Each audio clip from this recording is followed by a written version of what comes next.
Good evening, everyone. On behalf of the Board of Trustees of the Baltimore Council on Foreign Affairs, I welcome you. I'm Roy Gutman, the President of the Baltimore Council. A special welcome to our speaker, Dr. Michael Knights. Our speaker tonight, Dr. Michael Knights, has his doctorate from King's College in London in the field of war studies. He is a scholar with some very unusual specialties.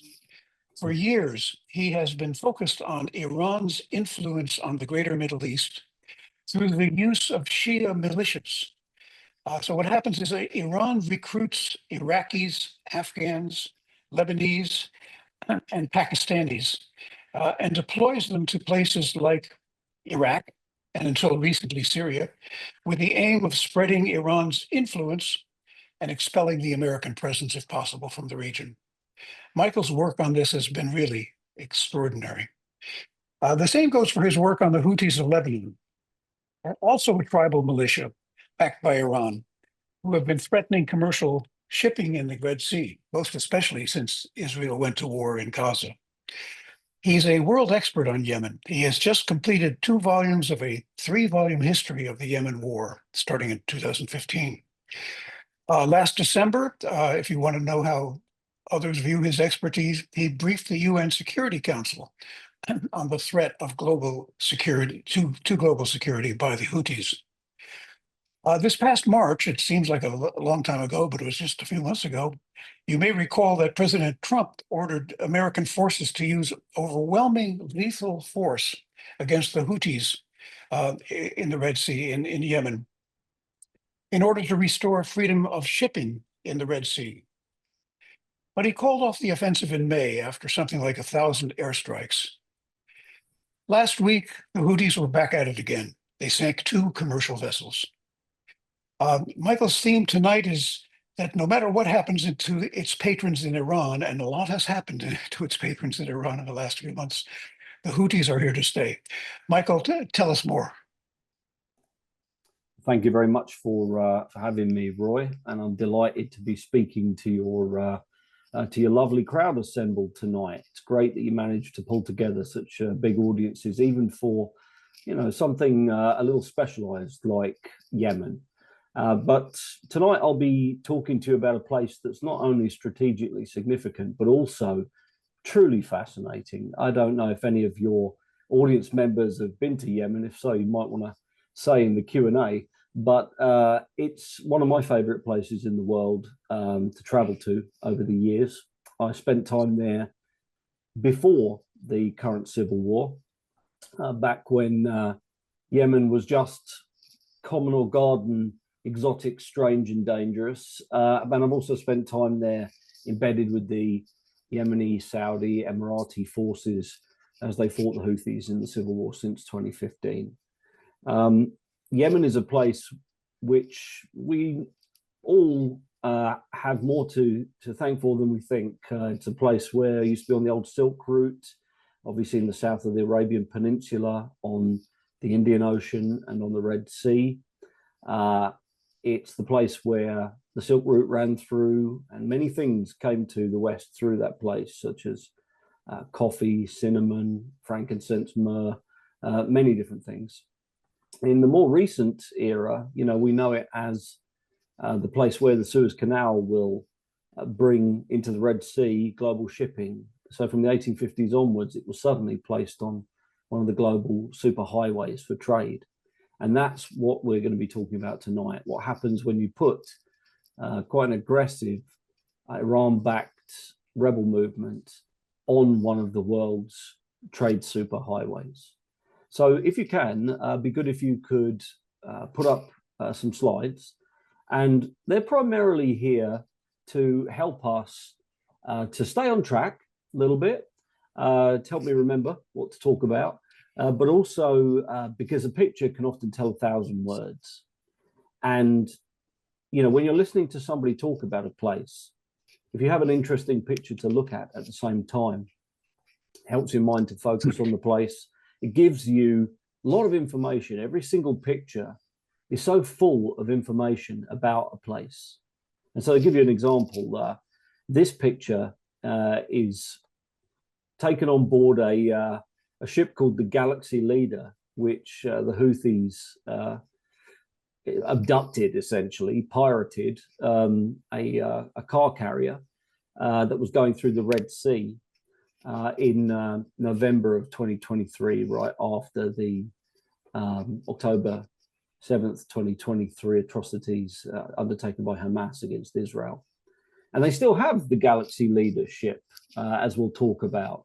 And they've turned it, in fact, into a floating museum of just how successful they've been against the West, against the US. So they've turned this ship that they seized into essentially a kind of amusement park where you can sail out to it, walk around, and they've essentially turned it into a propaganda exhibit. And we're going to talk about what makes the Houthis so special, but one of the things that makes them special is audacity, ruthlessness, but also an extraordinarily keen appreciation for propaganda and information operations, as they're now called.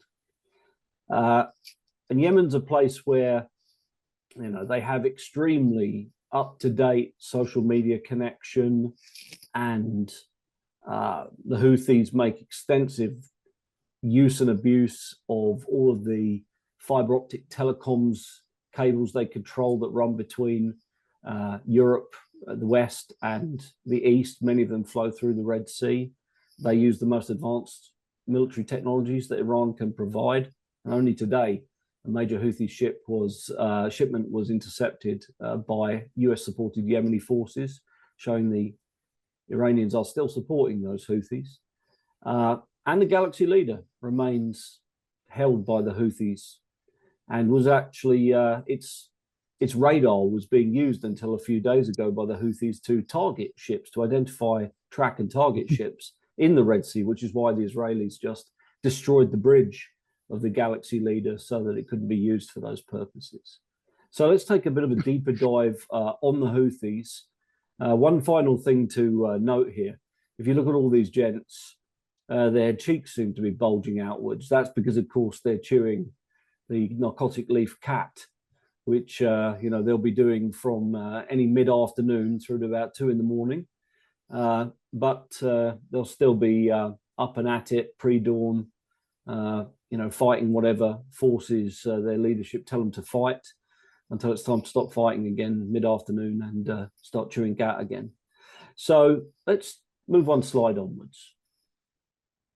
So, you know, we at the Washington Institute, which is a philanthropically funded think tank, largest Middle East focused think tank in Washington, DC.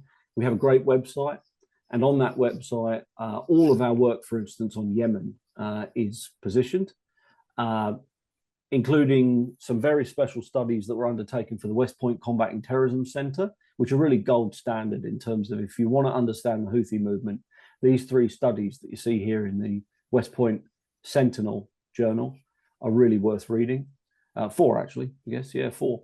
And then there's an excellent piece also on the Washington Institute's website that I did in December 2023 called An Heir and a Spare. And I'm not talking here about Prince Harry. I'm talking about the fact that when the Iranians built Hezbollah in Lebanon, they possibly never realized that they would have another Hezbollah on their hands. But that's exactly what's happened. Essentially, a southern Hezbollah got built by the Iranians years later, but it actually developed a lot faster than the Lebanese Hezbollah. And now, with Lebanese Hezbollah so badly damaged by Israel, and by maybe the beginning of a good political process inside Lebanon, the Houthis could actually become the longer lasting Hezbollah of the two. And in many ways, the more strategically important, because they are on these global sea lanes, and because they're distant enough from Israel that they can probably continue firing ballistic missiles and cruise missiles at Israel and at any other target they want to, including Saudi Arabia and its new economic hubs like Neom on the west coast of Saudi. They can probably keep doing that for the foreseeable future, unless somebody builds a ground force capable of actually militarily defeating them.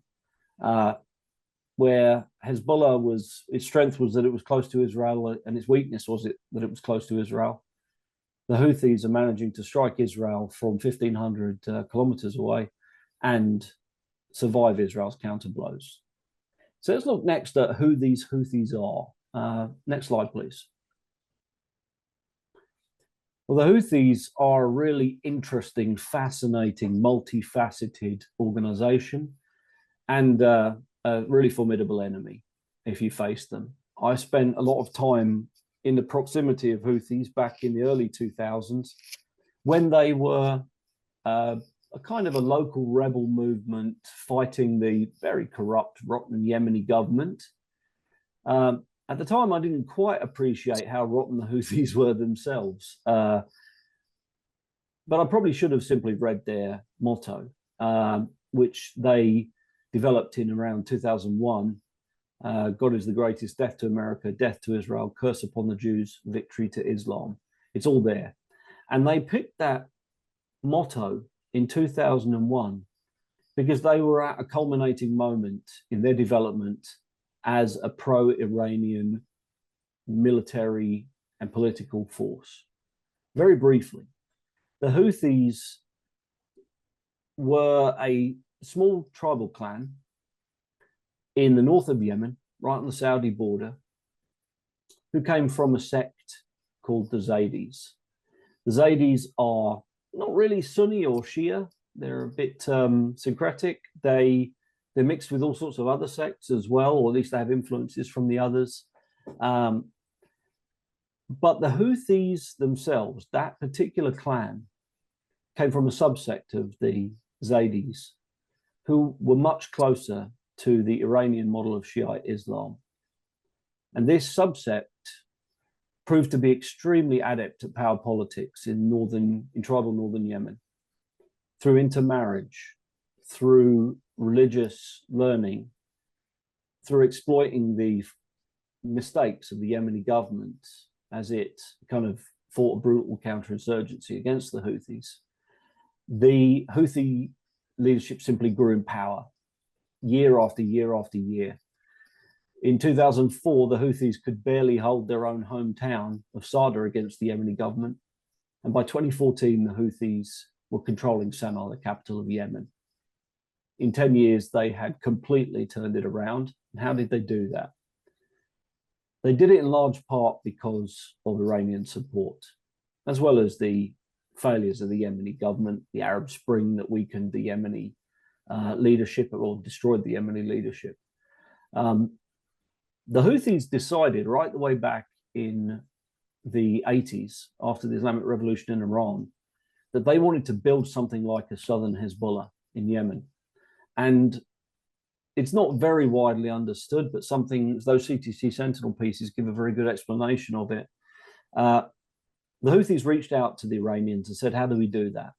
And they reached out to Lebanese Hezbollah. And very slowly, over a period of decades, as they grew their own strength, they also developed many of the same characteristics as Hezbollah or the Islamic Republic of Iran, in terms of how they recruited, how they did propaganda, and eventually how they undertook military operations, and how they essentially undertook a coup in between 2011, the Arab Spring, and 2014, when they took over the capital in Sana'a. They, with Iranian and Lebanese Hezbollah help, became the fastest and the smartest, and they hit the ground running in the post-Arab Spring chaos, and they ended up conquering 60% of the country's population, crammed into the northwestern corner of the country, and they also managed to capture a bit of coastline too on the Red Sea coast, which will be very important to our story here. Most of the oil and gas of Yemen and the other 40% of its population and many of its ports and coastline are outside the Houthis' area of control. But it's a difficult job containing them. Why is that? Well, the Houthis are really tough northern Yemeni tribal fighters. And they've now had, from 2014 through to the present time, 11 years to indoctrinate the youth in that area of Yemen where they control 60% of the population, a desperately poor, undereducated, underemployed population. So when you look at the young fellow with the painted face, who's probably an older brother, is putting his hand on his shoulder to sort of steady him during one of their major gatherings in Sana'a, probably. If you were 5 when the Houthis took over power in Yemen, you're now 16. And if you're a 16-year-old young tribal Yemeni, you might have been carrying an AK-47 for 2 years now already. You can't remember anything before the Houthis came, before they completely changed the educational system, before they cut off access to the world, any kind of real access. The Houthis are very effective at controlling internet, at controlling all the other types of media, and in particularly controlling the mosques and the educational system. So in terms of recruitment, you would have to say that the personnel base of the Axis of Resistance has probably grown faster in Yemen than any other place. The Houthis have also stayed very close to the Iranians. People often ask, are the Houthis a proxy of the Iranians? No, it's worse than that. They're fellow travelers who are more ideologically pure than the Revolutionary Guard in Iran. The Revolutionary Guard could cut a deal with America. I doubt the Houthis could. The Houthis will still be fighting Israel probably long after Iran is at this rate. You know, they are very, very determined to destroy a range of enemies. 1, to push America out of the region, their part of the region. 2, to see the destruction of the state of Israel. They're serious about that. As soon as they got a medium-range ballistic missile, they fired it at Israel. The Iranians had had medium-range ballistic missiles for 2 decades, and they had never fired one at Israel. The Houthis did it the very first second they got one, practically. So how did the Iranians build their leverage with the Houthis? What kind of relationship is it? It's a partnership. It's one in which the Iranians know better than to tell the Houthis not to do something. Whenever the Iranians have told them not to do something, they tend to do it anyway, like take over Sana'a, try and take over the rest of the country, fighting the Saudis, the Emiratis, eventually fighting the Americans. None of these things sounded like great ideas to the Iranians, but the Houthis decided they're going to do it anyway. But does that mean the Houthis are independent of the Iranians? I think not. I think they're so close to the Iranians that they will, if the Iranians need help, if the Islamic Revolution needs help across multiple countries, the Houthis will act. And that's why the Houthis, even when the Iranians, begin to act more cautiously around the Israelis, as has happened at various points, even when Lebanese Hezbollah does, the Houthis continue to fire rockets and missile or medium-range ballistic missiles and drones at Israel. Right now, as you can see on the right-hand side, the Houthis are essentially fighting the Israelis blow for blow. And while most of the Houthis' medium-range ballistic missiles and drones are getting intercepted, none of the Israeli counterstrikes are getting intercepted. And as a result, the Houthis are essentially fighting the Israelis to the last piece of infrastructure in Yemen. You can see the oil tanks at Hodeidah port burning to the ground in the top right.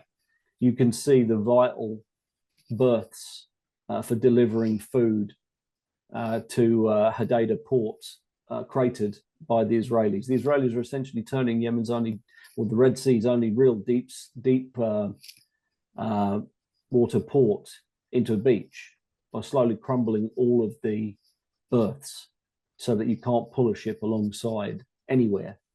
And so there are no cranes that can reach out to the ships. And finally, you can see one of Yemen's last remaining airliners burning as well after the Israelis hit it. The Israelis will keep probably Sana'a airport shut to some extent or to a great extent in the future. And the Houthis are not content with staying inside Yemen or just firing missiles at Israel from far away. They've also forged close relationships with other members of the Axis of Resistance, like this Iraqi leader that you see in the center at the top. They now have economic, financial operations inside Iraq. And as you see with the guy at the bottom, they've also deployed even military advisors to a place like Iraq. They basically taught the Iraqis how to fire cruise missiles at Israel. And for the Iraqis, who consider themselves to be one of the great civilizations of the Arab world, to be taught how to use Iranian weapons that they've never received before by a bunch of Yemenis is, in theory, quite humiliating. But the fact is, nobody within the axis of resistance can begrudge the Houthis their reputation as the most determined and ideologically committed members of the axis of resistance.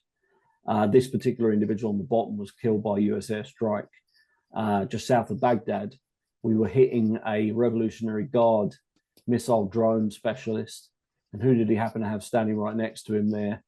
But a Yemeni and a bunch of Iraqis who are all working together. That's a good indication of what's happening. So the Houthis are a really interesting group and a very determined adversary. Let's move on one slide. Now, as we all remember, the Houthis have been hitting ships in the Red Sea ever since Israel and Hamas went to war. What's interesting about this is that when I looked into Houthi anti-shipping capabilities and behavior, if I'm doing something like counting the number of attacks that are launched by an enemy, I won't usually go back to the start of this particular crisis. I'll try and go back 6 months or a year before that, because what we want to understand is what their normal pattern of life is before the crisis. And we want to see if there were any indicators and warnings that they were getting ready for the crisis in advance. And what I found very interesting is that looking at the Houthis in the summer of 2023, before October 7, they were already preparing for a major anti-shipping campaign in the Red Sea. Why was that? Is it because they had advance notice of the October 7 attacks? I very much doubt that. I think, like the rest of the axis of resistance, they were largely blindsided by the exact timing of it, and maybe even the exact location of it, and certainly by the atrocious nature of it. I don't think it was intended to quite go down that way, and I don't think the effects were intended to be as dramatic as they were. And we can see the net result for Iran and the axis of resistance was extraordinarily negative. They were not ready for it. They had not thought it through properly. But the Houthis were preparing to attack shipping in the Red Sea in August and September of 2023. Why? Because at the same time, over in the Gulf, the Arabian Gulf or Persian Gulf, the Iranians were beginning to do a tit-for-tat program of seizing American oil cargoes, while the Americans and Europeans were seizing Iranian oil cargoes. And what we can sort of tell is that the Houthis were preparing to do a bunch of vessel seizures in the Red Sea. As it happened, October 7th happened, and they turned that capability towards attacking Israeli ships and later other international ships in the Red Sea. The Houthis have been practicing fast boat and helicopter drills that would allow them to get on a ship and essentially pirate it, seize it, and bring it into a Houthi port. That's what was done, for instance, with the Galaxy Leader that we talked about at the beginning. And they tried to do it with a number of other ships too. What this says to me is that even after we go through the period where the Americans and the Brits are trying to stop the Houthis from hitting Red Sea shipping related to the Houthis, or trying to coerce Israel into stopping its actions in, like, don't invade Gaza, then leave Gaza.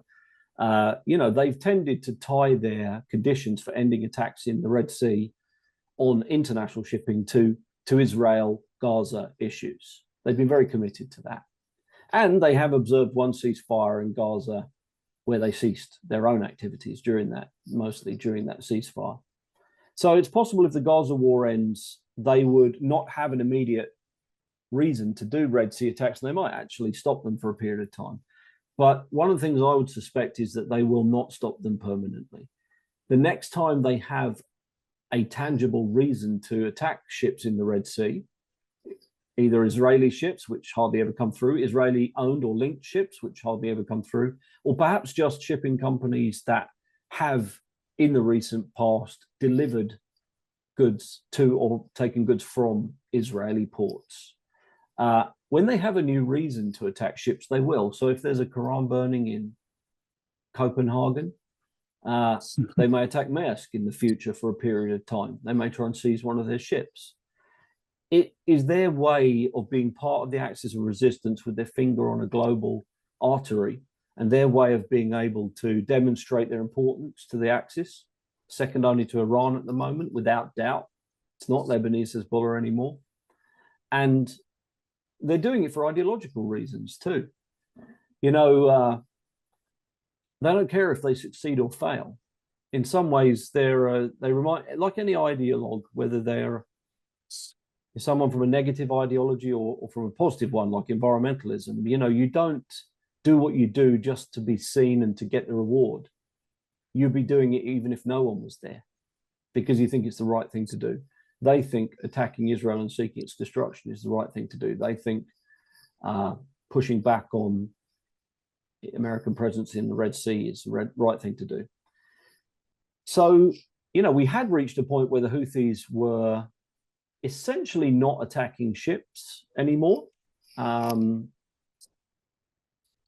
because the Trump administration had essentially powered down its own fight with the Houthis and kind of done a one-sided ceasefire that the Houthis somewhat adhered to. But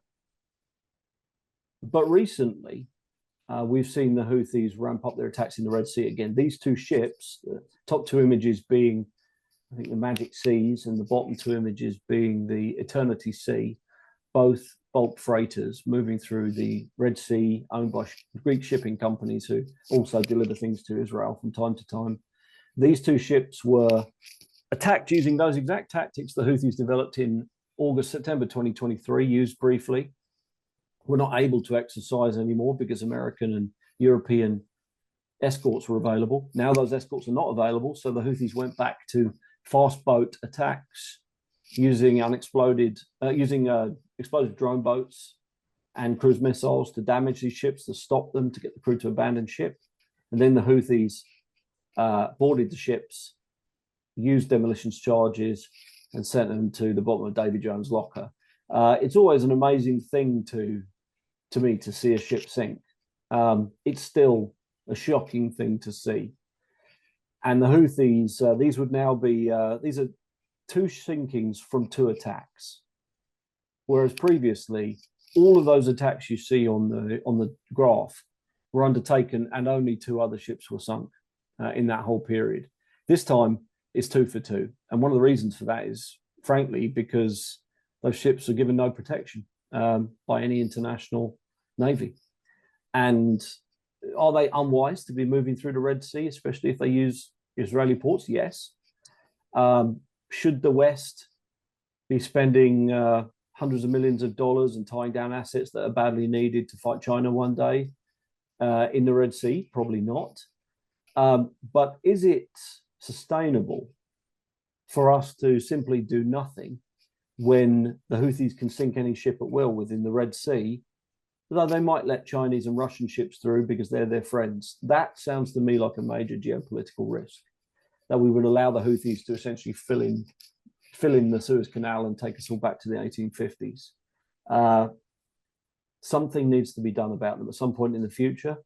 But Trump has had his swing at them, decided essentially they were too tough and it was a waste of time, and then declared victory and went home.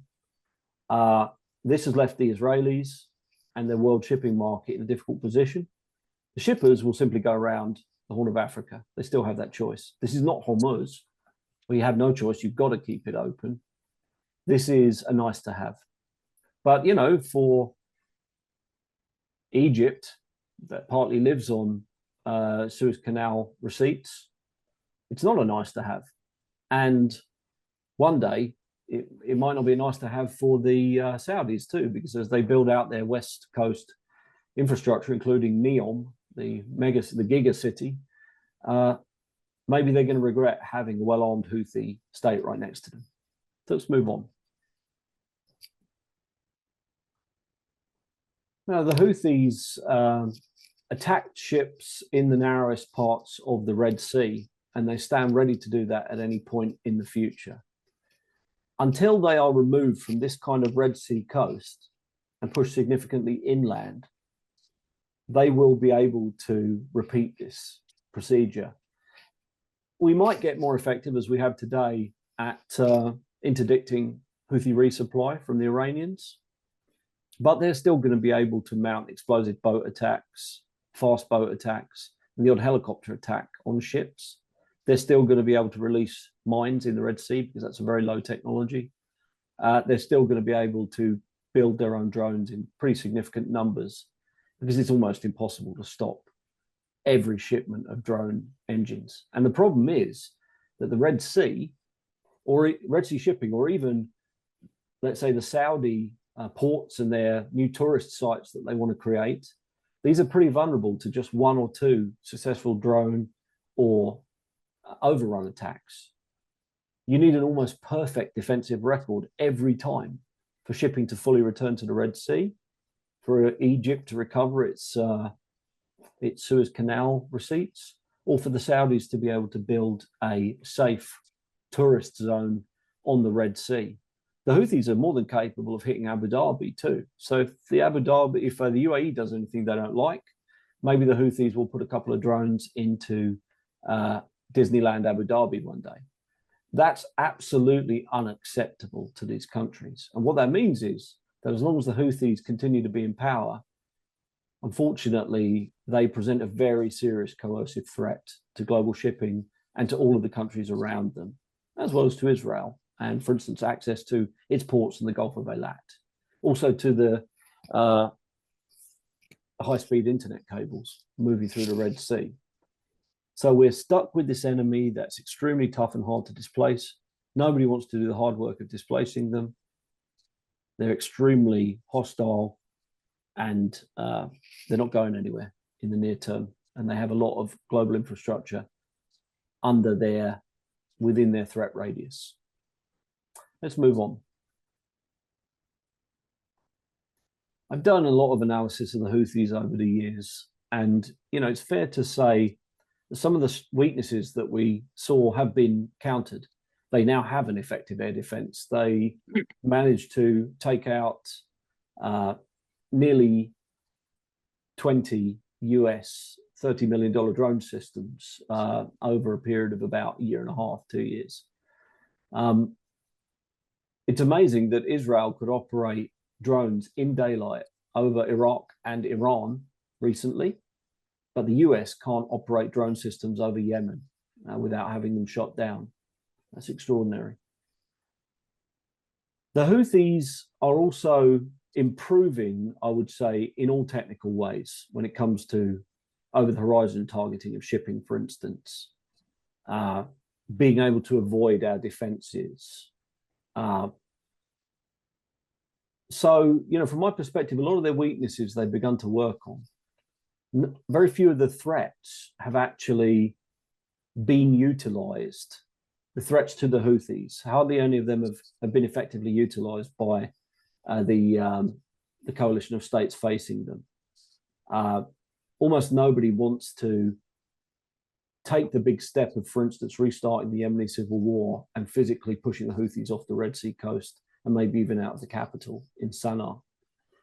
So the Houthis have demonstrated strength, resilience, endurance, and technical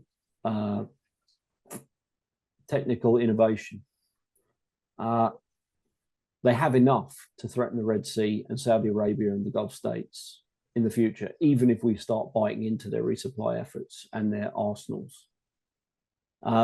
This is a pretty bad situation to be in. That's where we find ourselves today. There is no silver lining here. There's no happy message at the end.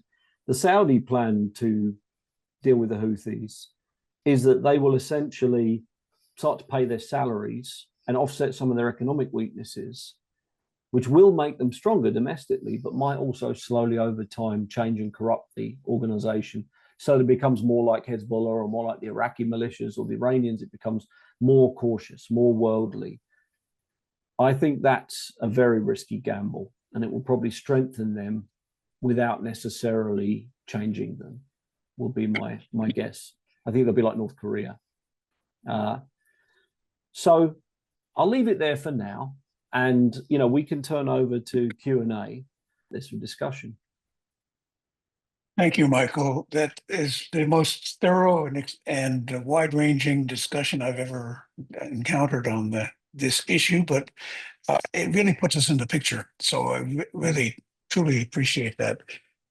So one of the questions from Otis Sproul, in fact, goes right to the question I was going to ask. He asks, the March-April bombing, did it have a meaningful or lasting impact on the Houthis? Well, my question was, in addition to that Marco Rubio said that the campaign's aim was to get rid of these guys, and Pete Hegseth said it was to ensure freedom of navigation. So why do you think the American government backed away from its goal? And was this a one-sided ceasefire? That's something I hadn't grasped before. Well, it was certainly a one-sided ceasefire as far as Israel was concerned, because, it essentially left Israel holding the baby, if you know what I mean. The US said, we won't attack the Houthis and they won't attack us, but nobody said anything about Israel. Now, Israel's big enough and ugly enough to protect itself. It's certainly doing a good job of that right now. But so I watched very carefully as the escalation happened in the spring. What's interesting is that this escalation had been designed by the Biden administration. I remember speaking to Brett McGurk, who was the senior coordinator for Middle East at National Security Council last year. And he was essentially teasing that we have this major military operation planned and we are going to break the Houthis. And that's what CENTCOM had designed. And they had designed it to be a sort of 6 to 9 month operation. It probably had elements in it, such as supporting local ground forces and beginning to build pressure on the Houthis by taking territory away from them. The Trump team eventually pushed a button on this campaign. It was obviously, at a certain point, they asked, what are our military options? And as the president sometimes does, he surprises everyone in the room by not taking the least offensive option, but actually diving right in and saying, let's go for it. However, what he's also known for is generally not sticking with these things. He often goes heavy, but he goes short. And it's not a good combination, particularly not against an actor like the Houthis. It's akin to sort of whacking a wasp's nest and then sitting down next to it, which is not a good idea. CENTCOM had planned a really sustained campaign, and it might have failed against the Houthis because a lot of people have tried sustained campaigns against them. But what made it certain to fail was curtailing it after about 50 days. And, this, I think we went into this for the wrong reasons. We went into it, I'm pretty sure, because the Houthis were swatting down so many of our drones. And because we could see no end to the escort mission in the Red Sea, and we didn't want to be there forever. So this was an attempt to sort of escalate to de-escalate. Leave our ships alone, leave our drones alone, leave international shipping alone, and we'll leave you alone. That's what Trump thought he could hammer into the Houthis' brains. But what he realized after about 50 days of doing it is that they were not even remotely close to giving up. And I think the Omanis crafted a kind of they put the idea of a face saver into his mind. And he probably knew that the Iran thing was coming as well. So why do both at the same time? And he, as a result, he just, one day he just said, yep, mission achieved, mission accomplished, we're out of here. Which was pretty shocking for the Yemenis, who were just about starting to get ready, just starting to feel that maybe the Americans would come in, help them a bit with device assist, arm, train, equip. They suddenly realized that wasn't going to happen. And the Saudis were very relieved, actually. They knew if you pushed the Houthis too far, the Houthis would eventually start shooting back at Saudi Arabia and the UAE And what was Trump going to do? Was he going to perfectly defend Saudi and the UAE? Maybe.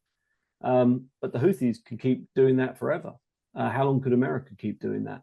So the Saudis, I think, and the Emiratis, they sort of realized it wasn't a great idea to escalate unless you were going to decisively knock the Houthis out. Instead, you were just whacking the wasp's nest, and they were, in fact, the ones who were left living next to the wasp nest. And shippers were the ones that left sitting next to the wasp nest. So that's where we are at the moment. And the question is, after a 2-for-2 sinking record recently, can Trump simply ignore this? And the question, and the answer is, I think, yes, he can. He's going to say, well, if international shippers want to start using the Red Sea again, I suggest they convene a really big escort flotilla, and everybody chips in. And we'll help too, but we're not going to lead it. That will be my guess. My guess is once he's done with the conflict, he's done with it. He doesn't seem to re-enter it because, he's said it's fixed. Now, what's he going to do? Say it's not fixed? I mean, the president does go back on he can change his mind, and he can regret that people made wrong mistakes and then go in and schwack these guys. It might happen, who knows, in the coming weeks. But I think more likely he's going to let this one pass, and probably international shippers are just going to be more careful, and they're not going to get the ship sunk again. Is it true that the Central Command plan was for an 11 or 12-month operation? So yes. That. Yeah, that's accurate. Yep. Would that have done the job? Do you think that, or what does it take to actually defeat the Houthis? What would it take? This is something I've spent a lot of time thinking about, and admittedly, I've tried to orchestrate it whenever possible, because I think they're a really, really negative actor to have owning any state in the world, let alone Yemen, having control of millions of young people. They are a really rotten bunch of actors, and no one deserves to live under them. And that's the old, neocon in me talking here. But I think the fact is there is a major there's a Republic of Yemen government which is recognized by the United Nations. There are about 5 or 6 mini armies, all aligned against the Houthis. They don't necessarily love each other very much, but they're inside Yemen here. But they are all arrayed against the Houthis and keen to take terrain and population back off of them. It's not rocket science to develop those forces, as we did with some other forces around the world, for instance, to fight the Islamic State. We could build those forces out to the extent where they could put the Houthis under pressure on multiple fronts and begin forcing them to fall back. When the Houthis begin to lose terrain, particularly Red Sea coast control, particularly access to the sea, you'll probably find that the Houthis discover pragmatism. It's the only times they've ever come to the negotiating table before was when they thought they were either going to lose Sana'a, the capital, or the Red Sea coast. So, what do you do? Simple. You provide advise and assist from US Special Operations Command to Yemeni forces. Are they perfect? No. Are they good enough to take terrain back from the Houthis? Yeah, I've seen that happen on multiple fronts, especially when they're all working at the same time. Well, and is the administration considering doing that very thing, or are they doing that very thing, training the Yemeni forces? They're only doing it so far in one way that we can see, which is to, and it's smart, which is to do advise assist on the Yemeni Coast Guard in the Red Sea. And this Coast Guard are not just rescuing people out of dinghies. They're basically like a sort of a marine littoral force that has been taking islands off of the Houthis one by one, and has been interdicting and observing and inspecting shipping from a lot closer range than the US is able to do, and thus is able to do major weapons shipment seizures like they did today. Yeah, and so we're kind of creating this close-in monitoring system that's intended to strangle off the Houthi coast to elicit traffic. That's smart. Are we developing out any actual land forces that are able to kick the Houthis out of terrain? No, you don't see that at the moment. And, the Trump administration are as hesitant as any US administration to get boots on the ground. They're also probably more hesitant than anyone to invest US resources in someone else's fight. And they probably don't really care that the Houthis control millions of Yemenis. They couldn't care less about that. So, no, there's no ground force being built against the Houthis at the moment. The very second the administration decides to do it, it won't be that hard. It'll take a while. You'll get some help from the Emiratis. You'll get some opposition from the Saudis. They'll be a little nervous about it, but it can be done. So Robert Friedman, Professor Friedman, asked the question about Houthi relations with Russia and China in terms of, he asked about arms deliveries, but let's broaden it to other forms of aid. Because as you pointed out, the Houthis have avoided striking Russian or Chinese vessels, so far as we know.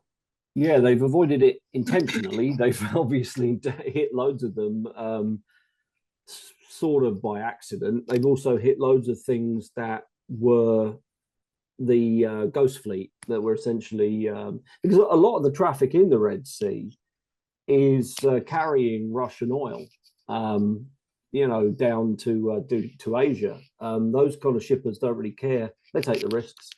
You bring them a couple of days off the journey, go take it through the Red Sea, they'll take their risks.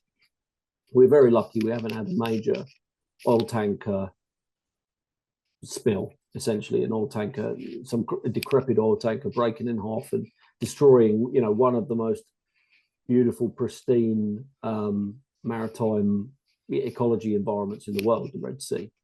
However, fingers crossed, touch wood, it hasn't happened yet. The Chinese and the Russians make the calculated bet of being able to move things through the Red Sea, and it pays off for them.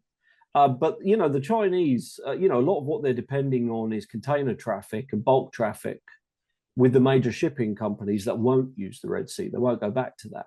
So it's costing and hurting the Chinese, even if they are occasionally able to get a shipment through if they really want to, and they're able to probably protect their ships a little better than we are, with the right diplomatic phone call.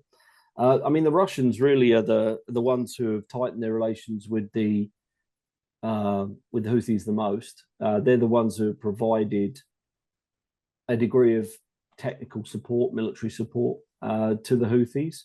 They were on the edge of providing them probably with some pretty advanced anti-shipping missiles that would have potentially been game changers in terms of our ability to escort shipping or operate aircraft carriers in the Gulf. We headed that off with a bunch of disclosure operations. The Houthis and the Chinese and the Russians will no doubt tighten their relations in years ahead, through trade, through blocking things in the UN Security Council. In the case of a major Taiwan Strait emergency, one can imagine the Houthis making it more difficult for us to use short lines of communication and making it relatively easy for the Russians and the Chinese to keep using them. That's a strategic threat in the future. So they could come in in a future conflict on their side. Have the Russians and the Chinese actually managed to help the Houthis very much so far? Not a lot, no. And the Chinese have been pretty perturbed by a lot of what the Houthis have done to shipping, to Chinese shipping. The Chinese even moved their own escort group down to that Gulf of Aden, Red Sea area, but they proved to be really, really ineffective, and they basically hid in Djibouti harbour almost the whole time. So that wasn't very impressive. The Indians were much more impressive when it came to trying to protect global shipping. So another question from Robert Friedman is, How can, and this is an obvious one again, which you've been addressing in some ways, how can the Houthi attacks on global shipping be stopped? Let me combine that with Robbie Harris's, he's our board chairman, question, which is why haven't the European navies done more? So take them in reverse order, go specific first. I mean, the Europeans would say that the Aspidis mission that they've had there has been very effective, by their standards, very muscular. You know, it's definitely escorted ships. It's shot down tons of drones and cruise missiles, including a US drone. You know, they did their part, essentially. European navies did pretty well. Gulf navies didn't get involved at all, nor did the Egyptians. And you'd think they had a dog in this fight, right? But they didn't get involved at all. They basically just sat on their hands and essentially schadenfreude. Because, you know, a little bit of the history here is that when the UAE and Saudi were pushing the Houthis out of the Red Sea coast back in 2017-18, the US, the UK, and the international community brought an end to that military campaign and left the Houthis in control of the Red Sea. So in many ways, you know, if you're an Emirati decision maker, you're saying you crucified us for trying to clear the Red Sea coast of the Houthis. You said we were going to cause a famine, that Hodeida's port was going to be destroyed, that the humanitarian lifeline to northern Yemen was going to be destroyed. You know, reap what you sow. Enjoy. Now you can protect the Red Sea from the Houthis. We were doing it. You stopped us and crucified us for it in Congress and the international media. So go ahead, have at. The Gulf states instead chose a different way to approach this, which was to do non-aggression pacts with the Iranians and to essentially begin and to restrain anti-Houthi Yemeni forces from moving forward and being more aggressive, and to try and underwrite a Yemeni peace process that would result in the Houthis maintaining control of northern Yemen and being the most powerful actor in the country, with ability to run international flights out of Yemen airport, with ongoing control of the Red Sea ports. That's what was on offer to the Houthis if they would make peace with the rest of Yemen in a way the Saudis could live with. They didn't get there yet, but the Saudis are still trying ultimately. But this could come back to bite the Saudis one day. For them, I think they understand it's a temporary solution and a really dangerous and unseemly one, because one day they're going to have to fight the Houthis. And then when that day comes, the Houthis are going to be stronger. But the Saudis are just not ready to do it right now.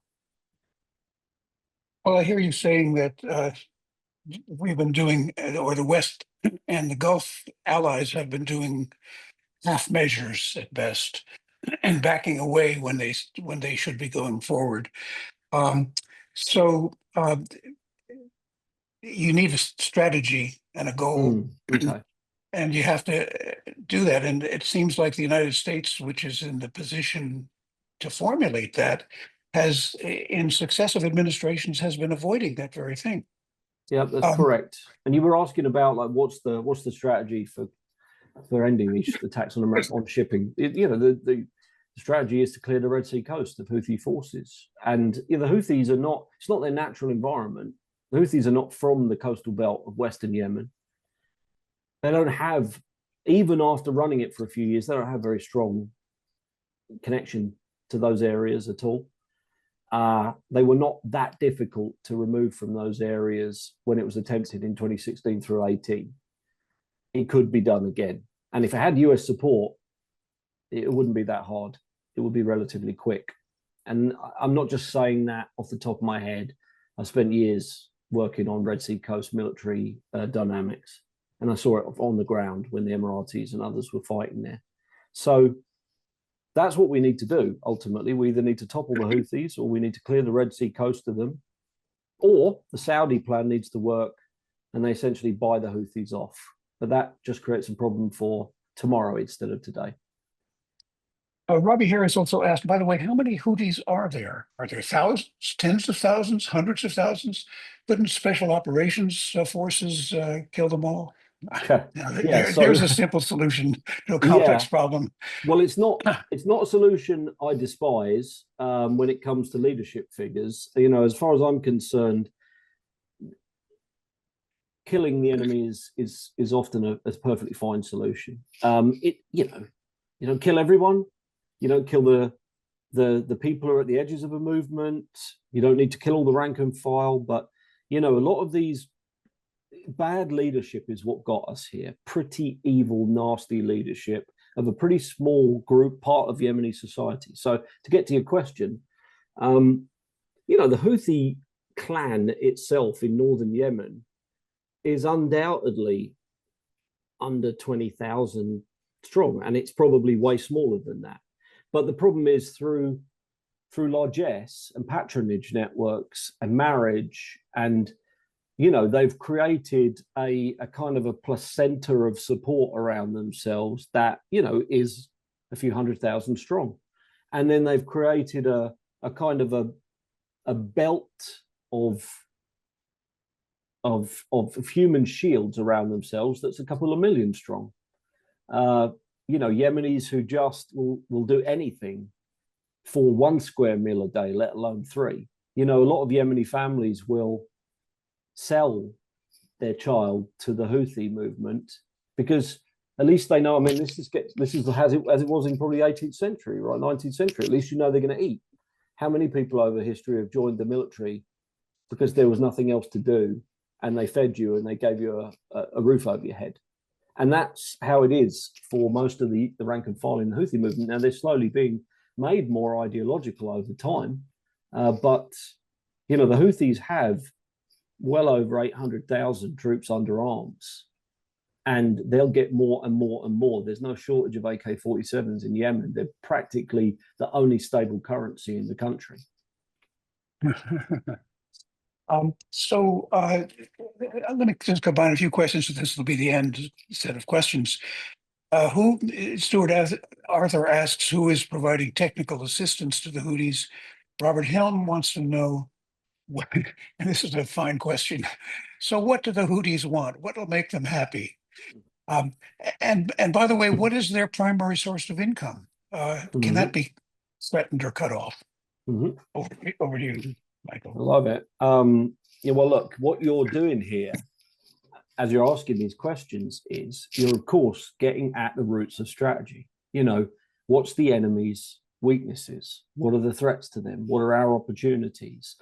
How can we reduce their strengths? So you're thinking in exactly the right way. And the funny thing is, I don't know how much background reading the questioners have done on this. They could have read a lot, or they could have read nothing. But it's obvious, isn't it? And that means it's obvious to US government too. And it's obvious to Israel, and it's obvious to anyone who's trying to fight the Houthis.